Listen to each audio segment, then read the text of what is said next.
Monsieur, Oui, Christophe.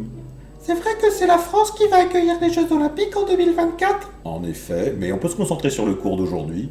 Et c'est quoi votre sport préféré? Oh, j'en ai beaucoup, mais j'aime bien regarder les sports hérités de l'Antiquité. Lancer de disques, de javelot, et bien sûr le marathon.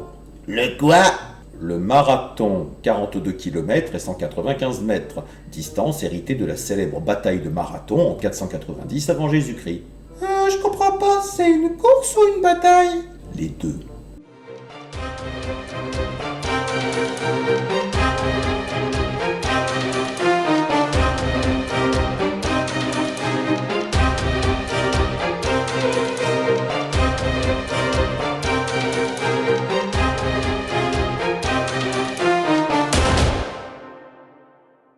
Bonjour chers élèves, je suis le comte de Noailles et je continue ma série des années qui comptent en m'aventurant cette fois dans l'Antiquité grecque. Avant de parler de 490 avant Jésus-Christ, il faut vous placer le contexte des guerres entre les Grecs et les Perses, ou plus communément appelées guerres médiques.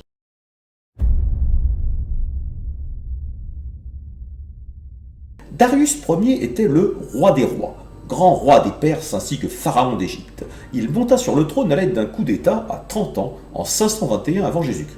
Possédant un grand empire, il se tourna vers les îles grecques pour consolider ses frontières, en commençant par prendre Samos en 519 avant Jésus-Christ, dans le seul but d'y installer un tyran à sa botte. Il s'empara aussi de la Thrace et de la Macédoine au nord de la Grèce vers 513.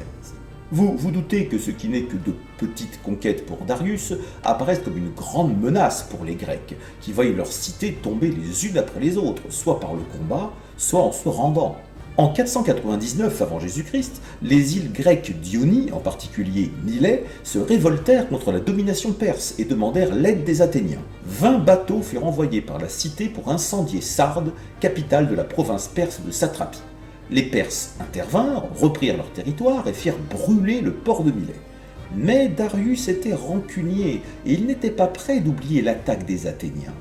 L'historien grec Hérodote raconte qu'à chaque repas, un serviteur devait souffler à Darius « Souviens-toi des Athéniens ». Ambiance. Rajoutez à cela le personnage d'Hippias. C'est l'ancien tyran d'Athènes qui a régné 17 ans sur la cité avant d'être renversé en 510 par un coup d'état militaire. Ancien adversaire des Perses, il se rallia alors à l'empire de Darius et le poussa à envahir la Grèce dans l'espoir probablement de récupérer son pouvoir à Athènes. Je suis le méchant et je veux tuer la gentille. En 492 avant Jésus-Christ, Darius se décida pour lancer la guerre médique. Il envoya une grande armée par la terre, mais elle se fit stopper par les Thraces. Il envoya une importante flotte de 300 navires avec 20 000 hommes, tous noyés dans une forte tempête.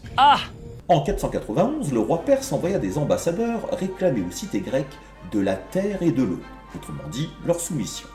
Beaucoup de cités grecques s'exécutèrent, sachant qu'ils ne feraient jamais le poids contre le grand empire perse réputé invincible. Beaucoup sauf 3, Platée, Sparte et Athènes. Darius va donc organiser son armée pour raser les 3 cités insoumises.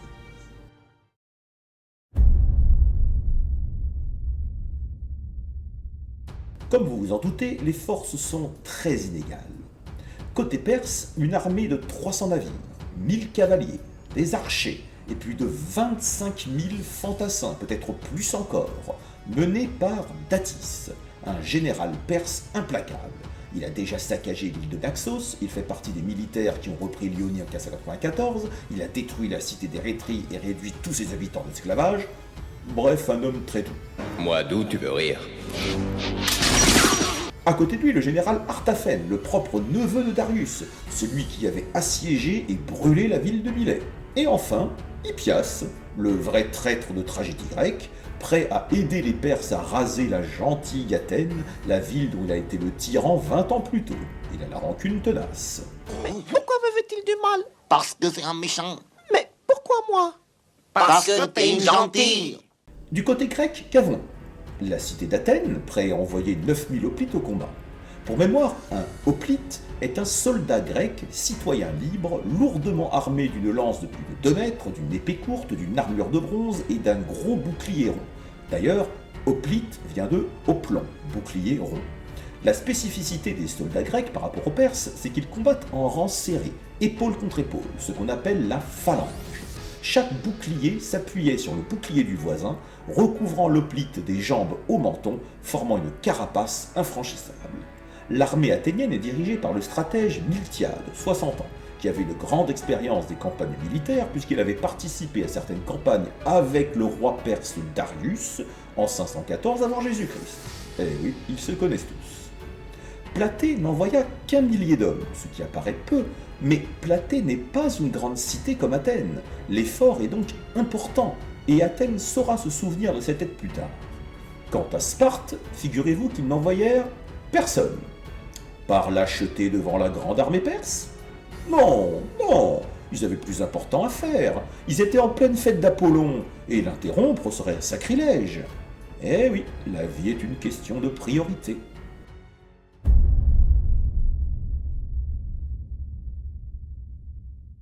Août 490, la flotte perse partit pour débarquer sur le continent. Début septembre, la flotte arriva sur la plage de Marathon, à 40 km au nord-est d'Athènes. Pas fou, Miltiade avait envoyé des hommes sur les hauteurs pour empêcher les Perses de s'avancer. Les deux armées vont rester plusieurs jours à 1500 mètres de distance, à s'observer et à positionner leurs troupes sur la plaine de Marathon. Le général Datis se dit, à juste titre, que s'il y a autant d'hoplites sur cette plaine, cela signifie que la cité d'Athènes n'est presque plus protégée, et que même s'il perd la bataille terrestre, il n'aura plus qu'à envoyer sa flotte vers la cité d'Athènes pour la détruire. Du coup, ils firent embarquer une partie de ses troupes le 12 septembre pour atteindre la cité par la mer. C'était ce qu'attendait le stratège Miltiade, une division des forces perses. Il déclencha la bataille à 6 h du matin en faisant avancer la phalange grecque en ligne rapidement pour que les archers perses n'aient pas le temps d'envoyer toutes leurs flèches. Les cavaliers perses n'avaient pas le temps de charger. Du coup, seuls les fantassins perses, en large supériorité numérique par rapport aux Grecs, ont attaqué et eux aussi en ligne. Ils repérèrent très vite une faiblesse chez les Grecs. Le centre de la phalange est dégarni. Les Perses écrasèrent le centre de la phalange sans savoir qu'ils s'enfonçaient dans un piège tendu par Miltiade. Les hoplites de gauche et de droite se rabattirent pour les encercler comme une mâchoire garnie de lances, alors que les fantassins perses n'avaient pas de cuirasse protectrice. C'est alors la déroute. Les survivants perses s'enfuirent dans leurs bateaux, poursuivis par les Grecs. La bataille aura duré 3 heures et contre toute attente, les Grecs avaient gagné, avec une perte de 192 hommes seulement pour 6400 Perses. Victoire provisoire, car je vous rappelle que la flotte perse était partie raser Athènes. La légende raconte que Miltiade envoya le messager Philippides courir jusqu'à Athènes les informer de la victoire grecque. Philippides aurait ainsi parcouru les 42 km 195 mètres qui séparent Marathon d'Athènes en 4 heures. Arrivé, il a juste eu le temps de souffler aux Athéniens « Réjouissez-vous, nous sommes victorieux !» avant de mourir d'épuisement. Et ce serait en son honneur que l'épreuve du marathon et ses 42 km 195 mètres ont été créées. La réalité est moins mélodramatique. Les premiers marathoniens ont été les soldats grecs, qui ont parcouru les 42 km en 8 heures, à marche forcée, avec leurs armes et armures, qui pesaient la bagatelle d'une trentaine de kilos. Lorsque la flotte perse arriva à Athènes, les hoplites athéniens étaient arrivés 2 heures avant, aidés par 2000 Spartiates qui avaient manifestement fini leur fête à Apollon, ou bien qui avaient décidé de prêter main forte aux Athéniens parce qu'ils avaient attendu de voir dans quel sens le vent les tournait. Allez savoir. Quoi qu'il en soit, la flotte perse n'avait plus qu'à repartir, la première guerre médique était terminée.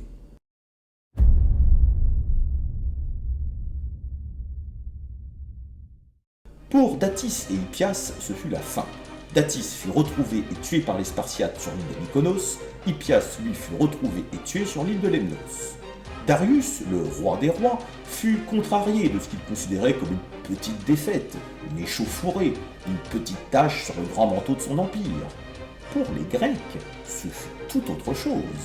Les 192 morts athéniens et les 11 platéens furent enterrés dans un tumulus près de Marathon. La bataille fut relatée comme un exploit héroïque, équivalent à un des 12 travaux d'Hercule et entrant dans la légende. La bataille de Marathon fut pour les Athéniens l'occasion de prétendre être les sauveurs de toute la Grèce, le rempart de la civilisation contre la barbarie, et ce prestige va leur servir de socle pour leur futur impérialisme sur toutes les cités grecques. Marathon et l'année 490 avant Jésus-Christ marquèrent donc le début de la domination athénienne sur la Grèce, domination qui dura plusieurs dizaines d'années. La guerre avec les Perses ne fut pas terminée pour longtemps, mais cela est une autre histoire.